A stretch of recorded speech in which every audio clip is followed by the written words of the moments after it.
Hi, welcome to ஹரா tailors. Weight loss 100 day சேலஞ்சில் இன்றைக்கி 12வது நாளில் நான் ஸ்டார்ட் பண்ணுறேன். ஃபஸ்ட்டு என்னோடய வெயிட் என்ன அப்படின்றத நான் செக் பண்ணி பார்க்குறேன். 90 கிலோ 700 கிராம் காமிக்குது. திரும்பவும் 2வது முறை செக் பண்ணுறேன். திரும்பவும் அதே எடை தான் காமிக்குது. என்னோடய வீடியோ பார்த்துட்டு ஒருத்தங்க கேட்டிருந்தாங்க, வெயிட் மிஷினில் எடை டக்கு டக்குன்னு மாறுமா அப்படின்னு சொல்லிட்டு. நம்ம சரியான பொசிஷனில் நிற்கல அப்படின்னா கண்டிப்பாக கொஞ்சம் சின்ன சேஞ்சஸ் தெரியும். அதனால தான் நான் 2 முறை செக் பண்ணிக்கிறது, வேறு ஒன்றும் கிடையாது. இதை முதல்ல நான் நோட்டில் என்ட்ரி பண்ணிக்கிறேன். இன்றைக்கி நான் வெயிட் செக் பண்ணதில் எனக்கு ஒரு 1/2 kg நேற்றை விட அதிகமாக இன்றைக்கி காமிச்சது. இது மாதிரி மாற்றங்கள் முன்ன பின்ன வரதுக்கான வாய்ப்புகள் இருக்குது. இருந்தாலும் ஒரு 1/2 kg எக்ஸ்ட்ராவாக வருது அப்படின்னா நான் என்ன டயட்டில் ஃபாலோ பண்ணாமல் விட்டேன் அப்படின்றத ஒரு நிமிஷம் யோசனை பண்ணி பார்த்தேன். என்ன தான் யோசனை பண்ணாலும் நான் எதுவும் தப்பு பண்ணாத மாதிரி தான் தோணுச்சு. அதுக்கப்புறமா தான் எனக்கு ஒரு ஞாபகம் வந்தது. என்ன அப்படின்னு பார்த்திங்கன்னா, நேற்று ஃபுல்லாகவே பார்த்திங்கன்னா நான் பசிக்காமையே எல்லாமே கரெக்டாக எடுத்துக்கிட்டேன். மார்னிங் ஏபிசி ஜூஸ் குடிக்கும் போதும் எனக்கு பசிக்கலை. அதுக்கப்புறமா மூக்கடலை சாப்பிடும் போதும் பசிக்கலை. மதியம் ராகி சேமியாவில் உப்புமா பண்ணி சாப்பிடும் போதும் பசிக்காமல் தான், ஆனால் டைமுக்கு கரெக்டாக நான் சாப்பிட்டுட்டேன். அதனால தான் எனக்கு கொஞ்சம் வெயிட் இன்க்ரீஸ் ஆச்சோ அப்படின்ற ஒரு டவுட் இருந்தது. எப்போவுமே நீங்கள் டயட் இருந்தாலும் சரி, டயட் இல்லைனாலும் சரி, உங்களுக்கு பசித்தால் மட்டும்தான் நம்ம சாப்பிடணும். அப்போ தான் சரியான ஜீரணம் நமக்கு ஏற்படும். இல்லை அப்படின்னா கரெக்டாக அதுவும் நமக்கு கொழுப்பாக தான் போய் தங்கும். அந்த தவிர இனிமேல் நம்ம செய்யக்கூடாது அப்படின்னு சொல்லிட்டு ஞாபகத்தில் வச்சுக்கிறேன். ஏன்னா எந்த ஒரு சீட்டிங்கும் பண்ணாமல் தான் நான் டயட் இருக்கேன். இருந்தாலும் ஒரு 1/2 kg ஏறுதுன்னும் போது எனக்கு இது தோணுச்சு. கண்டிப்பாக இதை நம்ம அடுத்த நாள்லேருந்து ஃபாலோ பண்ணோம் அப்படின்னு சொல்லிட்டு நினச்சிட்டேன். மார்னிங் பார்த்திங்கன்னா நான் ஏபிசி ஜூஸ் எடுத்திருக்கேன்.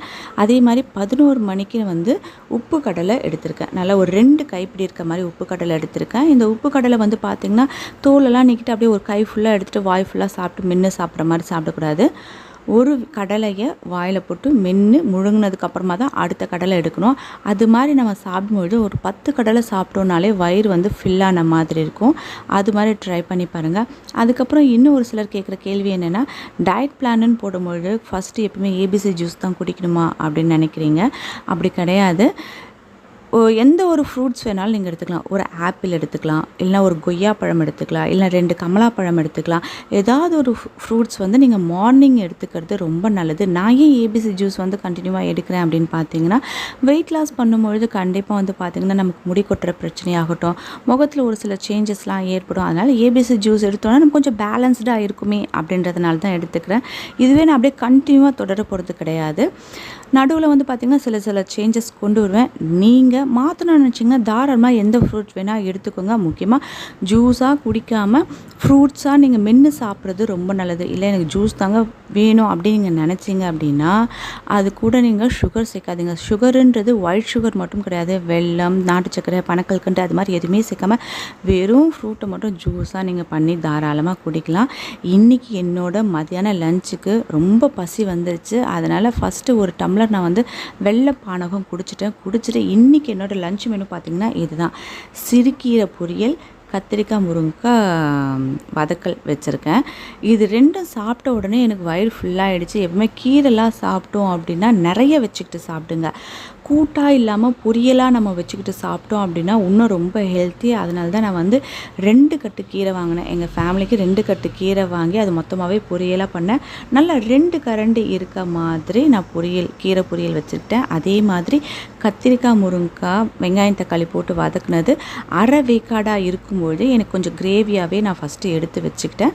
அதுக்கப்புறம் வீட்டில் இருக்கவங்களுக்கு கொஞ்சம் அதை நல்லா திக்காக்கி பதார்த்தமாக அவங்களுக்கு நான் வச்சேன். இதுதான் என்னோட லஞ்சு. இது நல்லா பசி எடுத்து தான் நான் இன்றைக்கி சாப்பிட்ருக்கேன். நாளைக்கு வெயிட் போடும்பொழுது என்ன வெயிட் அப்படின்றது நமக்கு ஈஸியாக தெரியும். ஏன்னா நல்லா பசிக்கும் பொழுது சாப்பிடுங்க.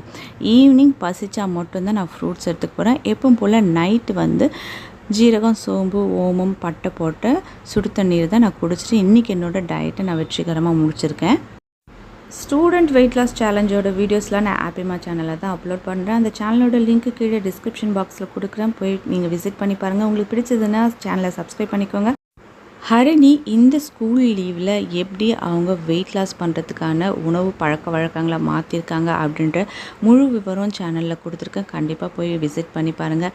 இந்த வீடியோ உங்களுக்கு பிடிச்சிருந்தது அப்படின்னா ஒரு லைக் பட்டன் தட்டி விட்டுருங்க. இது வரைக்கும் நீங்கள் சப்ஸ்கிரைப் பண்ணாத வியூவர்ஸாக இருந்தால் சப்ஸ்கிரைப் பண்ணி பக்கத்தில் இருக்க அந்த பெல் ஐக்கானும் கிளிக் பண்ணிடுங்க. ஃப்யூச்சரில் வரக்கூடிய எல்லா வீடியோஸோட நோட்டிஃபிகேஷனும் உங்களுக்கு உடனுக்குடனே கிடைக்கும். தேங்க்யூ.